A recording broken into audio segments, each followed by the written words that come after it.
Bonjour, ici Sébastien, bienvenue pour cette session en direct dont le thème est comment en faire davantage en faisant moins. Aujourd'hui, on va parler un petit peu de productivité, on va parler d'efficacité, on va parler de comment est-ce que vous pouvez être minimaliste dans la quantité de choses que vous faites pour vous concentrer sur l'essentiel et pourtant obtenir d'énormes résultats. Alors comme d'habitude, je vais commencer avec des cas concrets d'entrepreneurs et ensuite je vais enchaîner avec mes conseils. Et aujourd'hui, je vous avoue que je fais cette vidéo un petit peu avec une petite arrière-pensée parce que je travaille en fait un petit peu pour moi-même dans cette vidéo parce que j'ai cette longue liste, j'ai fait une liste de ce qu'il y a sur mon étagère, je vais vous expliquer le principe des étagères tout à l'heure. Je fais une liste de tout ce que j'ai en ce moment comme projet en cours et je pense qu'il est temps de filtrer certains de ces projets et de les enlever. Donc j'ai pris mon ordinateur avec moi pendant que je tourne cette vidéo et mon but là c'est de profiter à la fois de la session de conseils que je vais vous donner pour moi-même faire le filtre de la liste et je vais donc le faire en direct, vous expliquer un petit peu quel est mon système de filtre qui me permet de faire le minimum d'activités qui vont avoir le meilleur volume de résultats. Pour moi, c'est un principe qui est essentiel. Je me considère comme un essentialiste. L'essentialisme est décrit dans un livre en anglais du même nom qui s'appelle Essentialism de Greg McKeown, américain. Je mettrai le lien avec les détails de cette vidéo. Et le principe est tout simple et aussi décrit dans un autre livre qui lui est traduit en français qui s'appelle The One Thing, aller à l'essentiel. C'est le nom de la traduction française. Et dans ce livre, il y a un principe tout simple qui est expliqué, c'est le fait qu'à tout moment, il y a une chose que vous pouvez faire, un petit détail, une petite action que vous pouvez faire et qui va rendre tout le reste beaucoup plus facile ou carrément redondant. Autrement dit, en faisant une action, vous allez être capable de accomplir 99,9% de votre objectif au lieu d'être tout le temps en mode dispersé et d'être tout le temps en train de courir un peu partout. Là, en ce moment, je sors d'un trafic, je suis à San Diego, je suis dans un appartement que je loue à San Diego et je sors d'un séminaire qui s'appelle Trafic et Conversion avec Ryan Deiss, un des plus grands formateurs en marketing américain. Et à la fin de son séminaire, il nous a demandé, voilà, qu'est-ce que vous allez faire? Il nous a demandé de faire la liste de ce qu'on allait faire en sortant de ce séminaire et de choisir une chose. Eh bien, moi, ma liste, c'était pas réellement de faire des actions en plus. C'est plutôt, une fois que j'ai délégué l'ensemble des techniques et des idées que j'ai eues, une fois que j'ai délégué ça à mon équipe, mon action à moi en sortant de ce séminaire, c'était en fait de regarder la liste de tout ce que j'avais à faire en ce moment et d'éliminer le plus possible de projets pour me concentrer sur le petit nombre de projets qui vont m'amener le plus grand volume de résultats. Alors comme d'habitude, je commence avec certains cas d'entrepreneurs sur lesquels j'ai pris note au cours de mes récentes conversations avec mon équipe qui interagit beaucoup avec vous qui êtes mes clients et qui regardez mes vidéos soit sur YouTube peut-être en ce moment, soit en direct sur Facebook puisque je fais une vidéo en direct sur Facebook par jour en ce moment. Et parmi les cas d'entrepreneurs qui sont dans le thème d'aujourd'hui, eh bien, il y a par exemple Aurélie. Aurélie qui vient de Toulouse, dont je me souviens parce qu'elle est une des membres de notre formation Séduire le client à laquelle elle s'est inscrite. Je crois que c'était la première session, donc ça va être la classe de 2010-2011. Et Aurélie est photographe spécialisée et en 2015, elle a décidé d'arrêter une partie de ses prestations. Elle a décidé d'arrêter les prestations de mariage et donc de se reconcentrer sur un petit volume des prestations qu'elle fait. Et Aurélie, je dois te dire bravo déjà pour ce courage que tu as eu, mais maintenant il est temps de trouver le moyen sur le segment sur lequel tu t'es concentré de faire en sorte que ces 20% d'efforts que tu fais maintenant en te concentrant sur ce qui est le plus important et le plus intéressant pour toi t'amènent les 80% supplémentaires de chiffre d'affaires. Et donc, faut pas se contenter de faire moins pour gagner moins, il faut en fait faire moins pour gagner plus. D'accord? Il faut faire moins pour être plus productif et c'est ce que je voudrais aborder aujourd'hui. Donc, Aurélie développe aujourd'hui un pack de prestations famille et des cours pour apprendre à faire la photo. Ça, je crois que ça avait été inspiré par ma vidéo Votre savoir est ton pouvoir que j'ai diffusée il y a un certain temps. Elle veut générer des revenus automatiques. Elle a beaucoup de demandes de prospects, mais elle obtient souvent un refus lié au budget. Eh bien, Aurélie, s'il y a une chose aujourd'hui, si on devait faire moins pour obtenir plus, s'il y a une chose aujourd'hui qui, à mon avis, est critique, si tes clients aujourd'hui te font souvent la remarque du budget, si le premier argument qui vient dans leur bouche quand tu leur annonces ton tarif, c'est « Ah mais c'est trop cher », il faut que tu te rendes compte de deux choses. La première, ça arrivera tout le temps et ce, quel que soit ton niveau de prix. Quand je vends un mastermind qui coûte plusieurs dizaines de milliers d'euros, il y a des gens qui pensent que c'est trop cher. Quand je vends une formation qui coûte peut-être 3 000 euros, 4 000 euros, comme c'est le cas de la formation La Machine à Vendre, il y a des gens qui pensent que c'est trop cher. Quand je vends un livre, comme mon livre Le Chemin vers le sommet, et que je dis écoutez, vous payez juste les frais de port, il y a des gens qui trouvent que c'est trop cher. Quel que soit ton tarif, même si c'est gratuit, il y a des gens qui vont trouver que les 15 minutes qu'ils vont prendre pour recevoir une valise de billets en cash chez eux, ils vont dire ah 15 minutes, je sais pas 15 minutes. minutes, ça me prend trop de temps et c'est une façon de dire c'est trop cher. Donc il faut d'abord te rendre compte que tu auras ce problème-là tout le temps dans ta vie d'entrepreneur si tu penses que c'est un problème. Donc premièrement, il faut apprendre un petit peu à se distancier de ça et à savoir que le client, quand tu annonces quand tu annonces ton prix à ton client, c'est son boulot en fait, c'est son job que de dire c'est trop cher. C'est normal.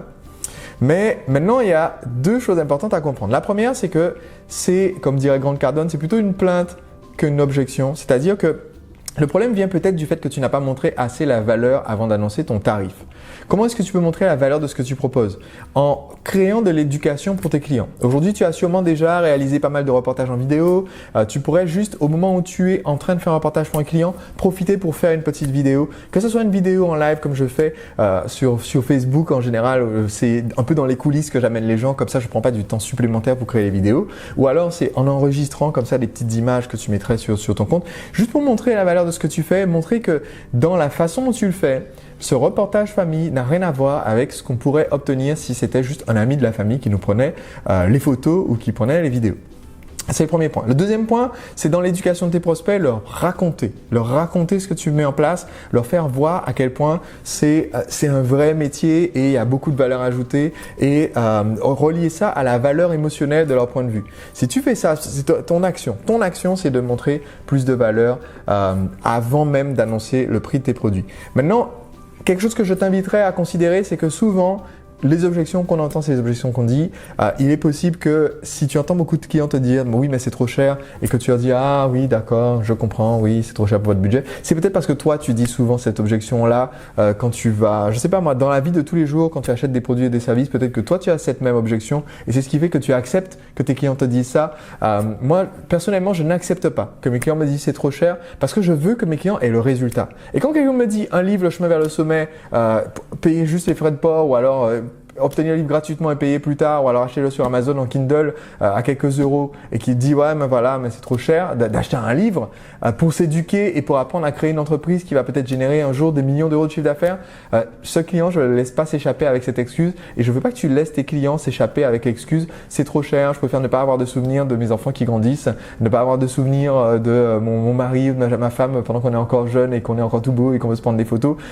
Faut pas que tu les laisses s'échapper comme ça avec cette excuse, sinon c'est peut-être le signe que toi tu as tendance à utiliser cette excuse un petit peu trop souvent. Donc je pense que ça ne parle pas qu'à Aurélie cette explication, je l'ai dit à Aurélie là face caméra, mais je pense que ça s'adresse à beaucoup de personnes qui regardent mes vidéos, que si vous entendez cette objection que vos produits sont trop chers, c'est peut-être parce que un, vous n'avez pas construit assez de valeur et deux, vous laissez trop facilement vos clients s'échapper avec cette objection parce que vous-même vous la racontez trop souvent et c'est sûrement un obstacle qui vous limite énormément dans votre succès. Donc typiquement, le cas d'Aurélie n'est pas unique. Il y a d'autres cas d'entrepreneurs que j'aimerais aborder dans d'autres vidéos parce qu'aujourd'hui, je voudrais aller droit au but de mon conseil pour que la vidéo soit courte. Donc, j'aimerais parler dans ma prochaine vidéo, je pense, du cas de Yann qui est en Suisse et qui a beaucoup de projets et je vais lui donner quelques conseils pour se concentrer sur un seul projet. Et aussi du cas de Sébastien qui est à Vannes et qui passe beaucoup de temps, je pense, avec des clients et qui a besoin de se refocuser un petit peu sur son projet. Donc, on en parlera dans une prochaine vidéo. Mais aujourd'hui, ce que je veux que vous compreniez, c'est que vous devez faire, en tant qu'entrepreneur, vous devez exploiter intelligemment votre temps. Et votre temps, c'est une ressource relativement limitée. La plupart des personnes qui regardent cette vidéo, vous avez 24 heures, grosso modo, dans une journée. D'accord ? De minuit à minuit. Et ça veut dire que cette durée de temps extrêmement limitée, le résultat que vous aurez au bout d'une journée, au bout d'une semaine, au bout d'un an est entièrement lié dans la façon dont vous décidez d'employer ces 24 heures. Il y a la même ressource limitée pour tout le monde et pourtant il y a des personnes extrêmement productives et il y a des personnes qui galèrent et qui ont l'impression que la journée est toujours trop courte. Et si vous avez l'impression que votre journée est trop courte, c'est peut-être parce que vous n'avez pas le discernement. Les gens qui sont surmenés, ce sont en général les gens qui sont surengagés. Ils s'engagent dans trop de choses. Ils font la promesse de trop de choses. Et c'est important de temps en temps de trier parmi les promesses qu'on fait, de trier parmi les projets qu'on s'est lancés afin d'être sûr qu'on avance dans la bonne direction. Donc j'aimerais vous donner une petite métaphore et un filtre. Un des entrepreneurs qui m'a le plus impacté ces dernières années avec une petite idée, c'est Dean Graziosi. Dean Graziosi, c'est un expert en immobilier que j'ai rencontré à plusieurs reprises aux États-Unis et le fait de rediscuter avec Dean m'a remontré quelque chose d'essentiel qu'il m'avait dit en 2013, qui qui est venu faire un petit tour dans mon esprit et qui m'a fait réfléchir et qui maintenant, je pense, a pris tout son sens maintenant que j'ai compris cette approche essentialiste. Ce que Dean m'a dit lors d'un dîner qu'on a fait ensemble en novembre, c'est que pour lui, son emploi du temps, sa façon de gérer sa vie, c'est comme une étagère d'une bibliothèque. Et cette étagère d'une bibliothèque a deux bords, elle est limitée dans l'espace et on peut donc y mettre un nombre limité de livres. Et pour lui, chaque projet qu'il a en cours, chaque projet qui occupe sa pensée et qu'il veut réaliser, c'est en fait un livre qu'il met sur l'étagère. Alors évidemment, au début, quand on démarre et qu'on n'a rien, on est ouvert à toutes les opportunités, donc on en met des livres dans les étagères et c'est sûrement ce qui vous est arrivé à vous en tant qu'entrepreneur quand vous avez démarré votre activité.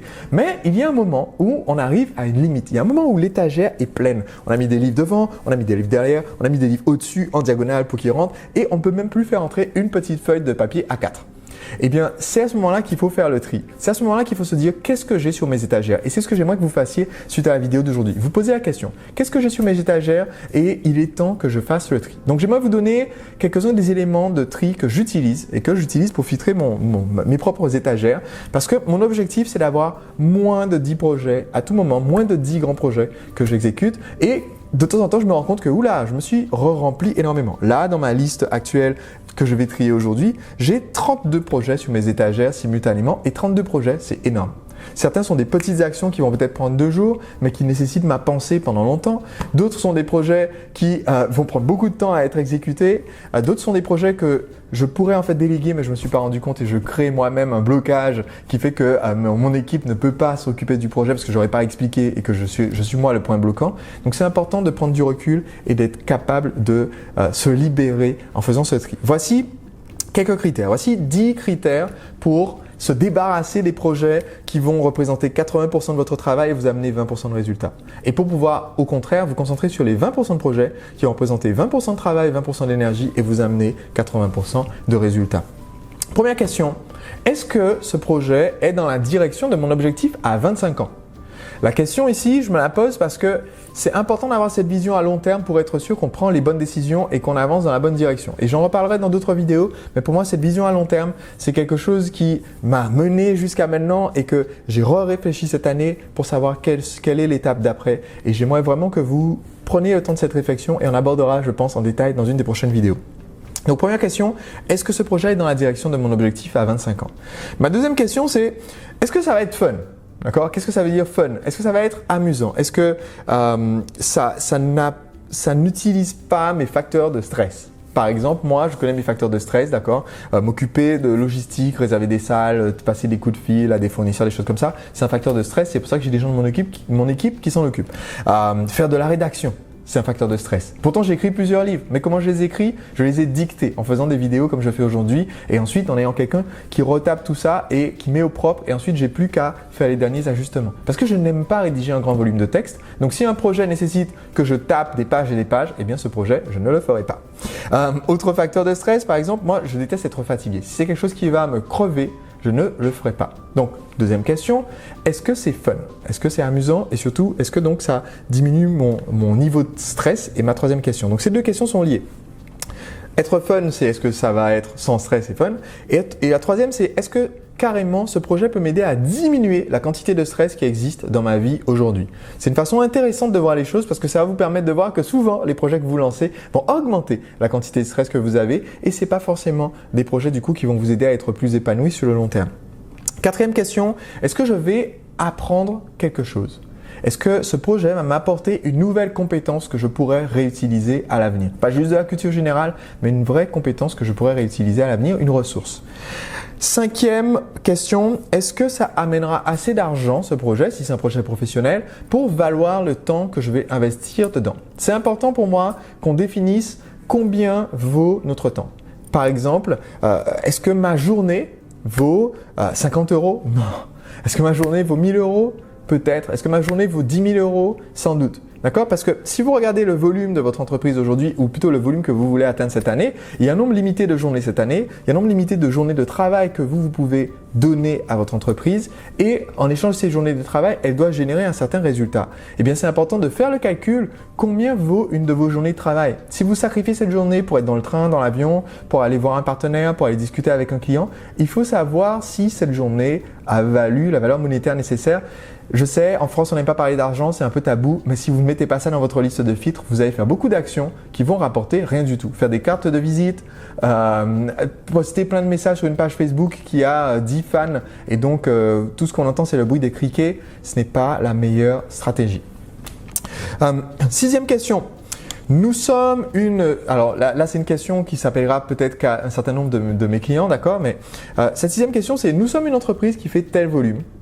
Est-ce que ce projet a du sens pour nous? Donc par exemple, nous sommes une entreprise qui fait 1,6 million de chiffre d'affaires par an, d'accord, et voici notre business model. Est-ce que ce projet a du sens pour nous? Est-ce que ce n'est pas une perte de temps?